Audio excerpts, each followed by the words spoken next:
वैशाली ने उससे इस तरह मिलने के बारे में कभी नहीं सोचा था। अगर उसके बारे में कोई चीज थी जिससे वो नफरत करती थी, वो थी उसकी छोटी सोच। उसे एक खुली किताब की तरह पढ़ना उसके लिए काफी आसान था। आधे दिमाग वाले किसी के लिए भी ये जानना बहुत आसान था कि वो उस पर कितना विश्वास करती है, उससे कितना प्यार करती है, और ये उसे डराता है। वो किसी के लिए उसकी आंखों में इनसिक्योर होने की फीलिंग्स को पसंद नहीं करती थी। उसने अपने हाथ को फोल्ड कर दिया और उसे ऊपर और नीचे रगड़ने लगी। रात की ठंडक उसकी इवनिंग ड्रेस के थ्रू अंदर जा रही थी, लेकिन वो उस दर्द को सुन करने के लिए काफी नहीं था जिसे वो अपने सीने के अंदर महसूस कर सकती थी। क्या इस बारे में जो राहुल ने पहले कहा था कि तुम ये फील्ड छोड़ रही हो और ये तुम्हारा आखिरी प्रोजेक्ट होगा, क्या ये सच है? तरुण ने पूछा। शायद हाँ, वैशाली ने एक्सेप्ट किया। मैं मेड स्कूल छोड़ रही हूँ। इसका सही कारण ये है कि जब मैं स्कूल से घर लौट रही थी तब मैंने तुम्हारे एक कैंपेन का ऐड देखा था। वो उससे पूछने ही वाला था और अपना मुंह खोलने ही वाला था कि आखिर क्यों, लेकिन वैशाली ने उसे अपने हाथ का इशारा देकर चुप करा दिया। उसे पता था कि वो मेड स्कूल अटेंड करती है, लेकिन उसे पता नहीं था कि उसके स्कूल छोड़ने के पीछे वो जिम्मेदार था। प्लीज मुझे बोलने दो और कुछ भी मत कहो। मैं तुम्हें बहुत कुछ कहना चाहती हूँ, लेकिन मुझे पता है कि मैं नहीं कर सकती। कम से कम जो तुमने मेरे लिए किया है मुझे उसे खत्म करने दो। तरुण हिचकिचाया, लेकिन उसकी रिक्वेस्ट पर सिर हिला दिया। मैं एक दोपहर की बारिश में अपने घर वापस जा रही थी। मुझे लग रहा था कि मैं उस दिन के मेजर एग्जाम में फेल हो जाऊंगी। मुझे इतना खाली, बहुत होपलेस लग रहा था। मुझे नहीं पता था कि मैं अपनी जिंदगी के साथ क्या करना चाहती हूँ। मेरे मम्मी पापा को मुझसे बहुत उम्मीदें थी। वो चाहते थे कि मैं अपना करियर बनाऊं जिसमें मुझे कोई इंटरेस्ट नहीं था। मुझे लगा कि मुझे उनके लिए ये करना होगा, लेकिन मैं ऐसा नहीं कर पाई। हर दिन मुझे लगता था कि मैं जल रही हूँ। और फिर मैंने तुम्हारा कैंपेन ऐड देखा। वैशाली ने उसका चेहरा देखने के लिए अपनी नजरें उठाई। उसने उसकी इस याद को अपने दिमाग से हटाने की कोशिश की, जैसे कि उसके साथ ये आखिरी बार हो रहा हो। तुम्हारे कैंपेन ऐड ने मुझे कुछ करने की हिम्मत दी। इसने मुझे याद दिलाया कि कितने सुंदर सपने हैं। मुझे इस तक पहुंचने की कोशिश करनी चाहिए, चाहे वो कितने भी कठिन क्यों ना हो। कम से कम मैं अपनी पूरी कोशिश तो कर ही सकती हूँ। उसकी आंखें नीचे हो गईं, क्योंकि उसके आंसू उसके गालों से गिर रहे थे। तरुण ने फिर से कुछ बोलने की कोशिश में अपना मुंह खोला, लेकिन वैशाली ने फिर से इशारा करके उसे चुप रहने के लिए कहा। इसके बाद मैंने मेड स्कूल छोड़ दिया और मार्केटिंग और फिल्म कोर्स करने लगी। ये पहली बार में आसान नहीं था, लेकिन क्योंकि मैं जो कर रही थी वो मुझे बेहद पसंद था, इसलिए मुझे मेहनत करने से परेशानी नहीं थी। फिर मैं तुमसे मिली।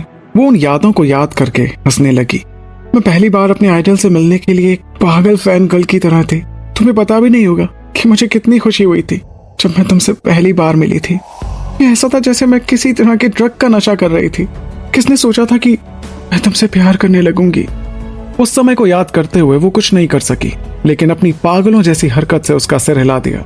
तरुण की खुशबू ने उसे उसकी प्रेजेंस की गहराई से याद दिलाई।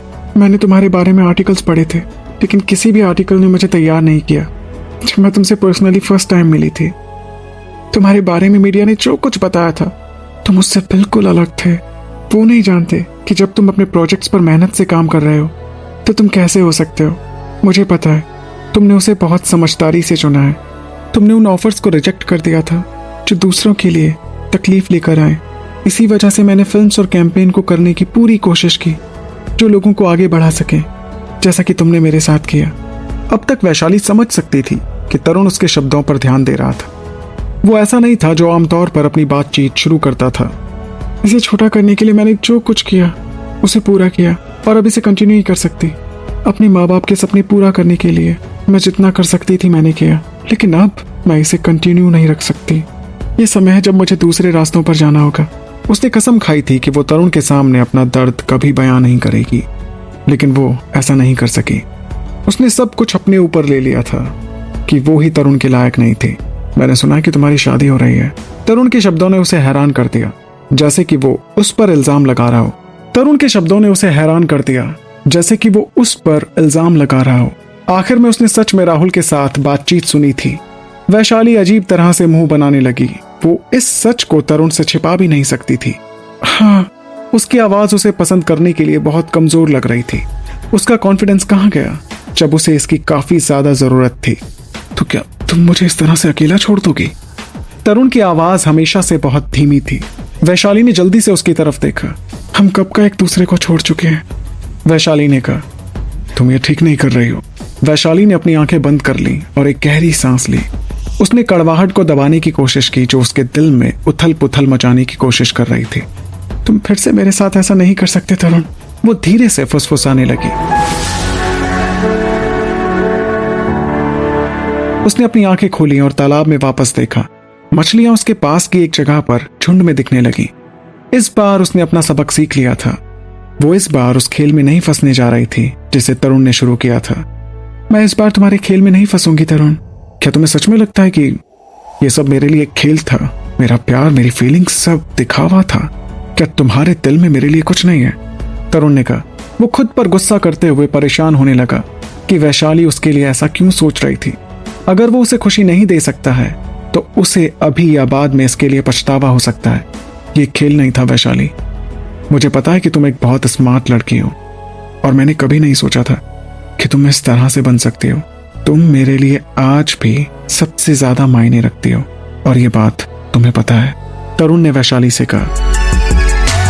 क्यों होता कैसे होता है जानना, इश्क विश्क प्यार प्यार लफ्जों